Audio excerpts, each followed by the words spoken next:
Buggy. Hey, how are you, Bay? Good, man. How you doing? Doing good. Good. Sorry about yesterday. Oh no, that's fine. It was just kind of it was kind of awkward. I called in and I'm like, it said please call back in 6 hours or call back in 15 minutes, and I'm like, that's kind of weird. And I called in again and it was doing that, and Chip's like, oh, just tomorrow, we're good. So that was totally fine. We're good. Cool.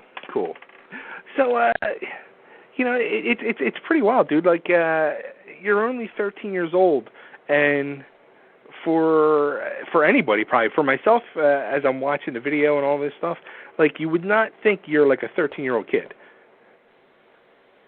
Yeah, I suppose it's kind of funny that way, but yeah, I just kind of, people. My dad showed me a guy once. He's like, so he's like 17 or 18. I'm like, he's like, no, he's 13. Right. Yeah, I would definitely think you're a later teen. Cool. Now, Thank you. You're welcome. How about the rest of your band? Like, how old are they? Well, this is a youth band, so that's as far as I'm saying. Oh man! So again, being 13 years old and getting into the music business, it speaks volumes that your parents must be totally supportive of this whole thing. Correct. Yeah. Yes. Now, were they have musical backgrounds, or was this something that you just kind of sprung on them, or? No, I've been around music my whole life. So basically, how this all started was actually them doing music. So we were just in a studio with a seasoned singer, and then he noticed that I was singing on with it. So my parents were helping with that album along like that. So I come from a very musical background, and it just kind of came up one day. So like I said, I've been around music my whole life. So they're very musical. Nice.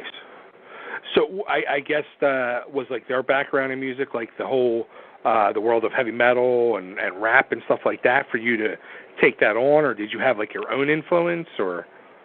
Yep, it's kind of like my dad's a heavy metal drummer. He's mainly done a lot of rap metal. My mom's a singer, pop and stuff like that. So I suppose it kind of runs down the family. Nice. Now, who take your parents out of the equation? Who would be like your number one influence that you truly look up to as you were a young kid growing up? Well, it was funny because after I've heard of POD before, and I've heard of Alice in Chains' Lane Staley. But what's funny was after we were done with the recording, people were starting to say you sounded like that. So I just listened. I listened to mainly rap, kind of like the likes of POD, and I just suppose I kind of picked up on that. So I'd probably say POD would be the main one. Nice.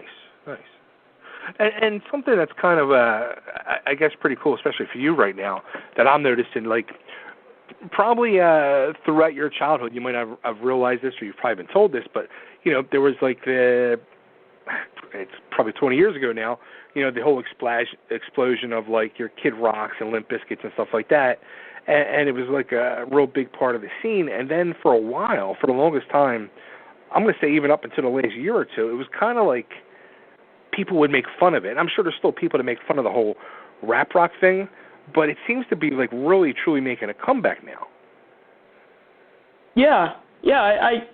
I don't really listen to those other guys with rap. I just kind of, like I said, picked it up on my own, kind of a little help from POD and stuff like that. Nice. Very, very cool. Now, the band name, Alarm for War, where did that come from? Well, it actually comes from the book of Jeremiah, when Jeremiah was warning the people, and he was saying, God, I'm being the alarm of war. I'm warning them. And he's like, so that's it comes back from that. And he's basically like, don't warn them anymore because they've been warned. So that's where it comes back, being the alarm of war, alarm for war. Wow. Okay. Very, very cool. Now, how about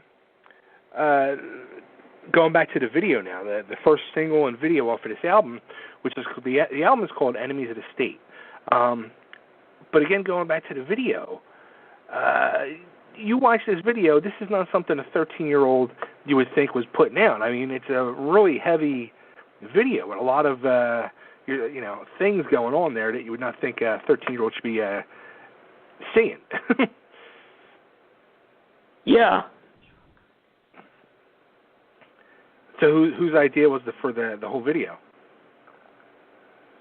Well, like I said, once we were in the studio, it was kind of like, so once after we recorded the album, then my dad's like, well, of course we got to do the video. So after that, it'd be just like any other band, just obviously with the 13-year-old singer doing it. So we're pretty much doing the same thing any other band would be doing. Just obviously when you're done with the thing, you do the videos. Except for I'm obviously 13.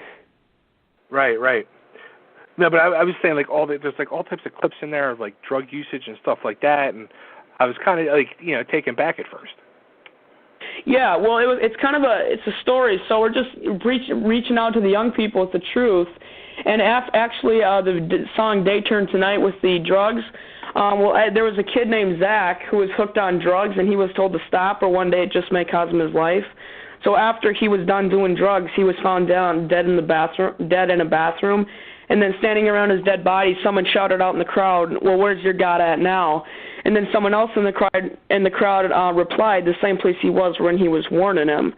So we're just reaching out to the young people with the truth, with the message of love and not hate. So it kind of came up, birthed out of all testimony and that kind of stuff, things happen in the world and stuff like that. Right.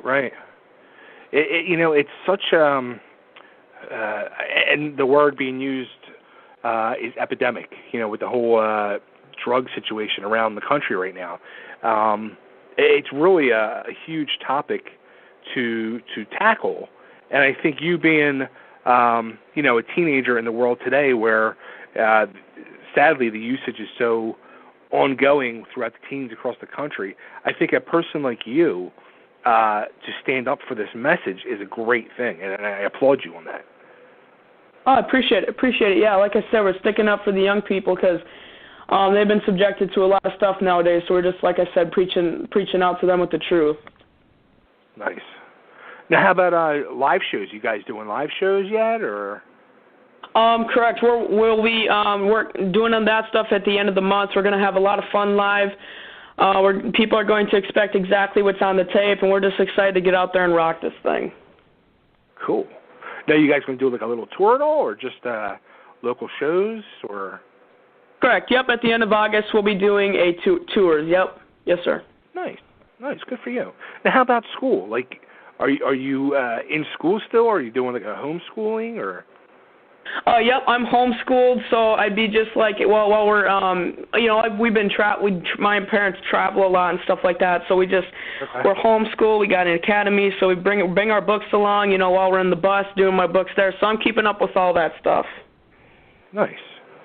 Now, how do you like? Because I have a 13-year-old daughter, and I've kind of like last couple of years been wanting to do the homeschool thing with her, just because I don't like the situation going on in the schools, being the drug issue, being one of them.